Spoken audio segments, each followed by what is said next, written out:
Dan Illman, Mike Beer, the DRF.com Formulator Race of the Day for Saturday, November the 4th. It's got to be the Breeders' Cup Classic. Let's take a look at this star-studded field going 1.25 miles for $6 million. And you can access free Formulator Pass performances for this race on the Race of the Day event page at DRF.com. Download those PPs and handicap along with us as we take this field in post-position order, and we will begin with last year's winner, the #1 Arrogate. His 4-race streak, the Travers, the Classic, the Pegasus World Cup, the Dubai World Cup, that 4-race streak ranks among the better streaks we've seen in recent years. Yep. What has happened since then? I don't know. That's the question you have to ask yourself, and you have better reconcile it if you want to bet him in the Breeders' Cup this year. Based on what he did, if you take the San Diego, and I think and the Pacific Classic, and I think some people disagree with that, then you just have a horse who just, as good as this field is, some of these horses are, he just lays over them. His last 2 races, if he runs, to me, if he runs either one of those, he's not winning this year.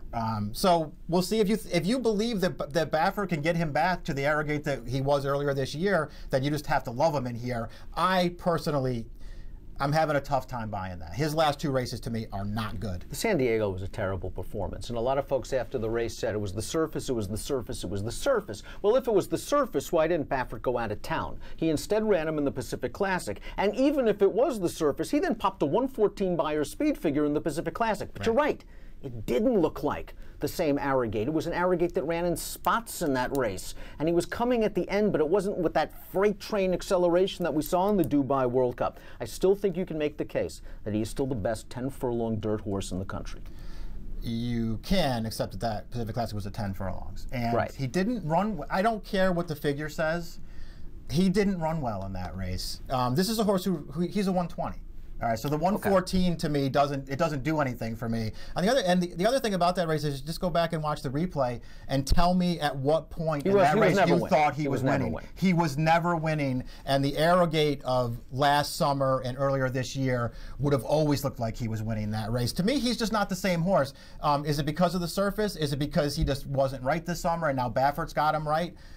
That's your call. If you want to bet him at 2-1, that's your call. I'm having a tough time believing it, Dan. I want him to win because I want him to be the best horse. I don't like his last 2 races. This will be the final start of his brilliant career. The 2 is War Decree for Aidan O'Brien. He will be racing on dirt for the first time. He handled a synthetic surface last time out in a Group 3 race. The horse he beat came back to run 3rd in a Group 1 on turf, albeit in Italy.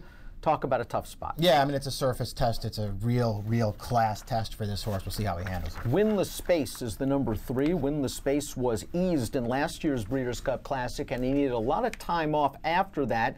He got a prep run in the Harry F. Brubaker. Last time out in the Awesome Again, he loomed very boldly in mid-stretch for a second, like he was going to pull off a 25-1 upset, and then he flattened out just a little bit late.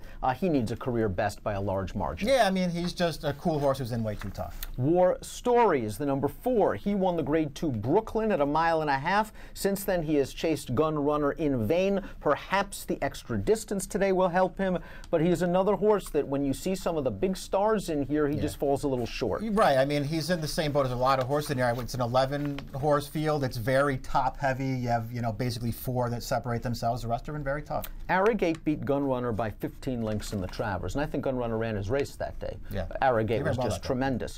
Arrogate beat Gun Runner by 2.25 in the Dubai World Cup, although if you measure the trips, you could say Arrogate was 5-6 lengths better. That's right. Both of those races are at 1.25 miles. Ever since the Clark handicap, Gun Runner has just run one good race after one good race after one good race. He has great tactical speed. Is the 1.25 miles a stumbling block for this horse? And if the real Arrogate shows up, don't we know what's going to happen? 100%. The 10 furlongs is a question anyway. It's probably the only question now. I mean, basically, when you go back to that Dubai World Cup, who would have thought at that time that Gun Runner would be the morning line favorite for the Breeders' Cup Classic? It was impossible to think that, but that's where we are. He is, and he deserves to be the morning line favorite based on what he's been doing. Is he a better 1.8 miles to 1.25 miles horse? I think that's probably pretty clear. But let's be realistic about his 3 10-furlong races. The Derby, he ran fine. He ran just fine. Nothing wrong with that performance. He didn't win. The Travers, he had no chance in that race. He ran fine. I think he ran the 2nd best race that day. No chance with Arrogate. And then the Dubai World Cup. Ran fine that way. He was 2nd best, but that was against the Arrogate that we sort of we knew and loved at that point. This is a different Arrogate now. Maybe he's good enough to beat him now. I don't know, Dan. I'm not totally convinced, but there's no denying his last 2 races at Saratoga are awesome. His Whitney especially. I mean, boy, that was just a tremendous performance. Then he just destroyed that field in the Woodward last time out. Do you agree with this Timeform US pace projector? They got Gunrunner not only on the lead, they got him on a fairly clear lead. We know he can go to the front. He's just as effective sitting from off the pace. Is the number 11 Collected just going to allow him to waltz out there? I'd be surprised if he went a slow pace. I won't be surprised if he's on the lead in this race, but I'd be surprised if he goes a slow pace on the lead. What I would like to see Giroux do is send him. Come running out of the gate. If somebody else wants to go, Gunrunner's proven he doesn't need the lead, but I think they should try and make it. Mubtahij has chased American Pharaoh and California Chrome and Arrogate, and he usually gives a good solid account of himself. First time for Bobby Baffert last time out in the Awesome again. He caught the perfect storm, didn't he? He just caught a field that was kind of devoid of the big names in the division, and he did his usual Mubtahij thing. He didn't change leads in the stretch, and he still won with a 102 Beyer speed figure. I'd actually like him a little bit if they cut him back in the dirt mile. I think 1.25 miles, while he's run some nice races, obviously at that distance, is a little far. Listen, he's in good form. It's Baffert. How many times have we seen the higher-priced Baffert in Southern California? But you can have Mubtahij at this point in his career. Some people will say he got a well-deserved Grade 1 win last time. You've never. I don't see why it was a well-deserved Grade 1 win. Not he caught the right field. He's not good enough. Churchill's a pretty cool 3-year-old, son of Galileo, one of your all-time favorites. He reeled off 1, 2, 3, 4 Group 1s in a row. And took on some older horses like the Ulysses and the Decorated Knights and the Persuasives. Does he have enough dirt pedigree? And even if he does, no, he doesn't. Is 1.25 miles really what he wants? Yeah, I don't know. The distance is a big concern, but it's more of a concern for dirt. You know, these Coolmore guys, they tend to take shots with their really good horses because obviously they're trying to make stallions. It really helps if they can dirt. But it feels like they take shots more often than not, and it doesn't work out. West Coast, I think you have to be a little bit afraid of because he wants the 1.25 miles. I think he's upwardly mobile. He has won 5 straight races, including the Travers, which was kind of breaking sticks for him. I thought he won that race very easily, just going to the front. He had a great trip on the lead. But you know something? They were never beating him. The Pennsylvania Derby, I mean, he was prompt in that pace and he took over, but he is just as effective from off of the pace. Javiera's got options with this horse, and it seems like this horse has multiple gears. He's really, I've noticed the maturity in his last few races. I agree with that. I mean, to me, he's at least got to be mildly interested in here. Does he have to improve to when he probably does?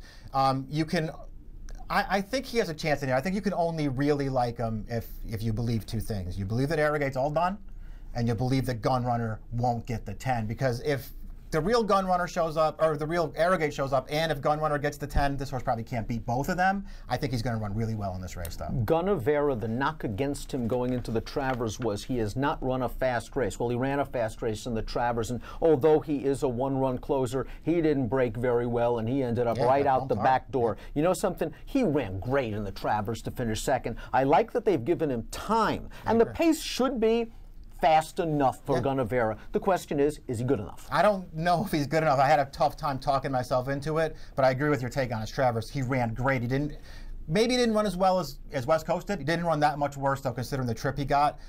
He's mildly interested here at a huge price, but I'd be kind of surprised if he won. Pavel very lightly raced. Very impressive in the Smarty Jones against much weaker horses. We're talking about light years weaker horses. Last time out in the Jockey Club Gold Cup, kind of the first time against real older, tough, battle-hardened horses. Here's the argument I'm going to make, and you'll disagree with me probably. Let's say Keen Ice isn't in that situation where they're banging off each other and looking each other in the eye. I think he gets diversify or Keen Ice gets diversify. I think they were distracted by each other and started fighting each other and forgot about the horse on the lead. Am I a new Freud? No, that's possible. That's possible that that's the case. All right. I mean, I guess I could buy into it. The question then you have to ask yourself then is how much credit do you give him for running down Diversify in the Jockey Club Gold Cup. I like him as a horse. I can't wait to see what he does next year. I don't like him myself. I hope this isn't too much. I had kind of hoped that they would take a little break after the Jockey Club and say, okay, we're willing to put up $1 million for the Pegasus. With an narrow gateless Pegasus, perhaps, at 1 1/8 miles, the distance good for him at Gulfstream. Nice horse, maybe too much too soon. Pick time for the Grade 1 Breeders' Cup Classic. I'm going to go with the number 11, Collected. Collected is 7 for 7 on fast dirt. Collected just beat Arrogate, I believe, on the square in the Pacific Classic. Yes, he went to the front, but as you said, you never looked like Arrogate was ever going to get him. He didn't get him on the gallop out, Arrogate's specialty. what's wrong with this horse's form? Because it seems like Bobby Baffert never talks about this horse. It's almost like he's like, he's all right. Yeah.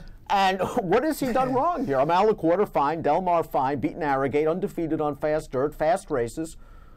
Where am I going wrong here? There's nothing to knock about this horse. And you're right, he did beat Arrogate on the square last time. He didn't beat Gunrunner and Arrogate. He didn't beat the real Arrogate. He beat the current version. Well, who knows what we're getting? I don't know. That's what I'm saying. I mean, I don't know. You might get the same Arrogate in this race, and guess what? If you do, Collected will beat him again.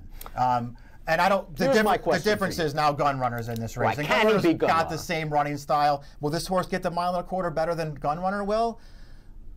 I don't know. Maybe he will. I had a tough time with this race. I put Gunrunner on top just because I can't talk myself into Arrogate off his last 2 races. I'm just not going to be forgiving of him. I hope Arrogate rebounds and wins.